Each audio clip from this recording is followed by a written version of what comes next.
Assalamualaikum warahmatullahi wabarakatuh. Bagaimana kabarnya? Semoga selalu sehat, amin ya robbal alamin.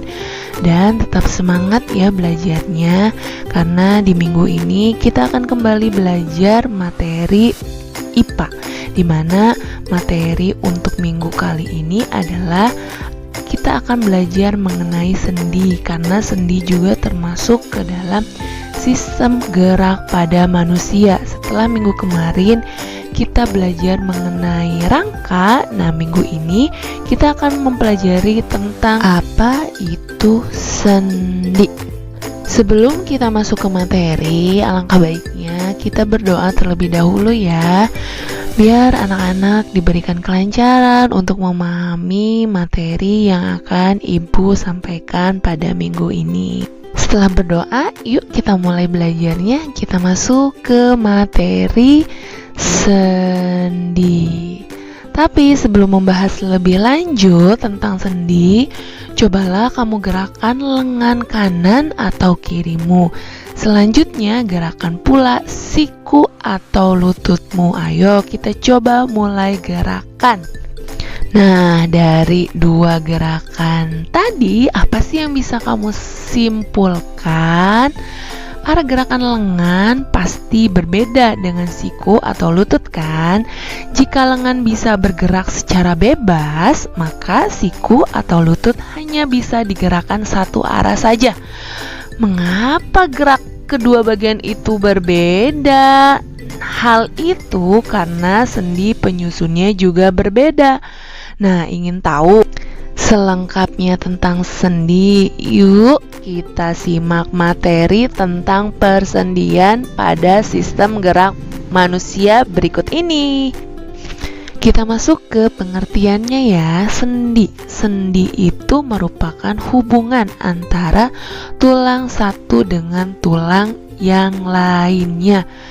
Mari bersyukur bahwa di dalam tubuh kita ada sesuatu yang bernama sendi. Nah, sendi ini selain sebagai penghubung tulang, sendi juga memberikan fleksibilitas untuk bergerak. Bayangkan, tanpa sendi, tulang-tulang kita hanya akan mengambang di dalam otot tanpa ada yang menyatukan. Serem ya bayanginnya. Tulang hanya berdekatan tapi tak bisa menyatu. Tanpa sendi, tulang jadi sendu. Nah, ini adalah salah satu bentuk jenis sendi. Ada yang tahu ini sendi apa? Meskipun fungsinya sebagai penghubung antar tulang, tapi sendi ini tidak berbentuk seperti cairan kayak lem ya. Sendi ini menyerupai bantalan yang berada di antara tulang-tulang kita. Dan sama halnya seperti tulang, bentuk sendi juga berbeda-beda. Kok bisa ya seperti itu? Ya, karena sendi kita menyesuaikan bentuk tulangnya. Ini bukan berarti tulang pipa di kaki dihubungkan dengan sendi yang berbentuk pipa juga ya, tidak seperti itu. Dan seperti yang dibahas di awal, sendi dapat membantu kita untuk bergerak, tapi tidak semua sendi membantu menggerakkan tulang-tulang kita ya. Ada juga beberapa sendi yang tidak bisa digerakkan sama sekali. Nah, oleh sebab itu sendi dapat dibedakan menjadi 3 jenis berdasarkan sifat gerak. Ada apa aja ya? Nah, sendi dibedakan menjadi sendi mati, sendi gerak, dan sendi kaku. Yang pertama akan kita bahas itu adalah sendi mati atau sinartrosis. Apa sih sendi mati itu? Nah, dari namanya ya pasti udah tahu ya, sendi mati. Nah, berarti sendi mati ini adalah sendi yang tidak bisa bergerak atau hubungan antar tulang yang tidak dapat digerakkan sama sekali. Contoh yang termasuk ke dalam sendi mati atau sinartrosis itu adalah hubungan antar tulang tengkorak. Nah, jadi tulang-tulang antar tengkorak ini tidak bisa digerakkan sama sekali ya. Artinya sendi yang menghubungkan antar tulang tengkorak ini adalah sendi mati. Jenis sendi yang kedua itu adalah sendi kaku atau amfiartrosis. diartrosis. Nah, sendi kaku ini adalah sendi yang dapat digerakkan tapi gerakannya terbatas. Jadi hubungan antar tulang yang memungkinkan bergerak tapi gerakannya terbatas. Contoh yang termasuk ke dalam sendi kaku ini adalah hubungan antar ruas tulang belakang dan tulang rusuk. Ingat ya. Nah, kita masuk ke jenis sendi yang ketiga. Itu ada sendi gerak atau diartrosis. Seperti namanya, sendi gerak ini adalah sendi yang dapat digerakkan secara bebas atau leluasa ya. Nah, sendi gerak ini bisa kita kategorikan dalam beberapa sendi ya. Banyak macam-macamnya pada sendi gerak ini. Ada apa saja sih sendi gerak ini? Sendi gerak atau diartrosis itu terbagi menjadi 5 sendi. Ada sendi peluru, sendi engsel, sendi putar, sendi geser, dan sendi pelana. Yuk kita jelaskan satu-satu dari kelima sendi tersebut.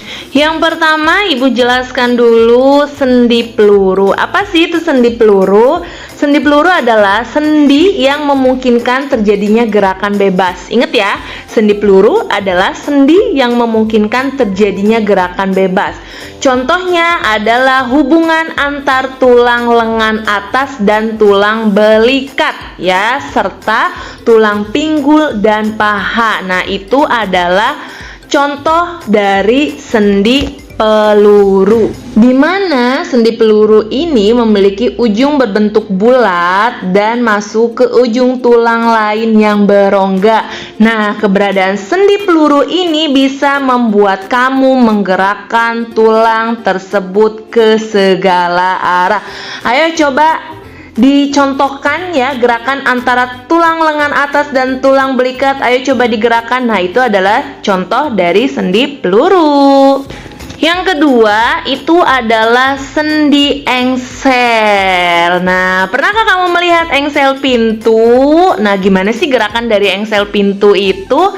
Pasti gerakannya hanya dua ya, membuka atau enggak menutup. Nah, keberadaan engsel membuat pintu bisa digerakkan, membuka dan menutup. Jika diperhatikan, apakah bisa pintu bergerak secara bebas?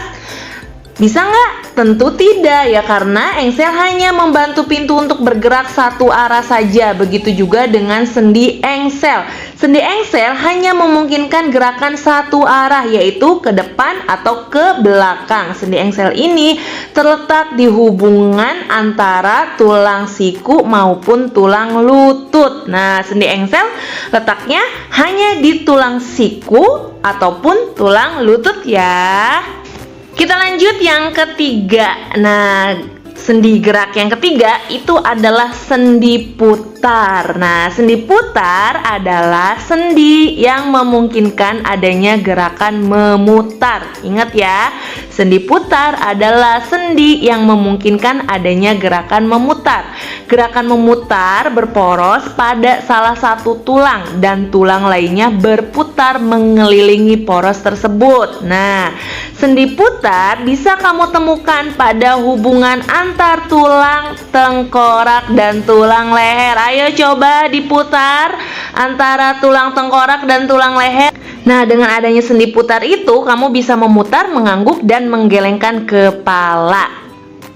Lanjut. Yang keempat, contoh sendi gerak yang keempat itu adalah sendi pelana. Nah, sendi pelana ini adalah sendi yang memungkinkan terjadinya dua gerakan, yaitu ke depan, belakang, dan samping. Sendi ini disebut pelana karena hubungan antara dua tulangnya berbentuk seperti pelana. Nah, contoh yang terdapat sendi pelana itu adalah terletak pada pangkal ibu jari. Nah, pada pangkal ibu jari itu disebut dengan sendi pelana. Ayo coba digerakkan ibu jarinya.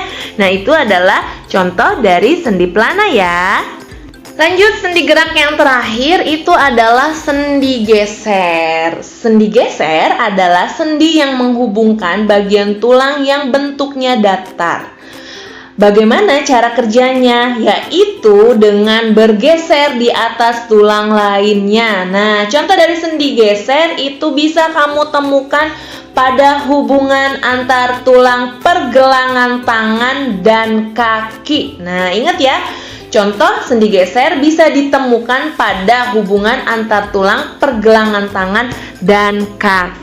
Nah, sendi pelana inilah yang sering kamu manfaatkan untuk beraktivitas seperti mengambil air, menyalakan televisi, ya, menulis, dan sebagainya. Mungkin cukup sekian saja materi mengenai sendi pada kali ini. Semoga materi yang telah Ibu sampaikan bisa kalian pahami dan semangat terus ya belajarnya. Pada video berikutnya IPA kelas 8, Ibu akan membahas mengenai otot, di mana otot juga masih termasuk ke dalam sistem gerak pada manusia. Oke, cukup sekian saja untuk pertemuan minggu kali ini. Semoga kalian selalu sehat walafiat, jaga kondisi kesehatannya ya. Assalamualaikum warahmatullahi wabarakatuh.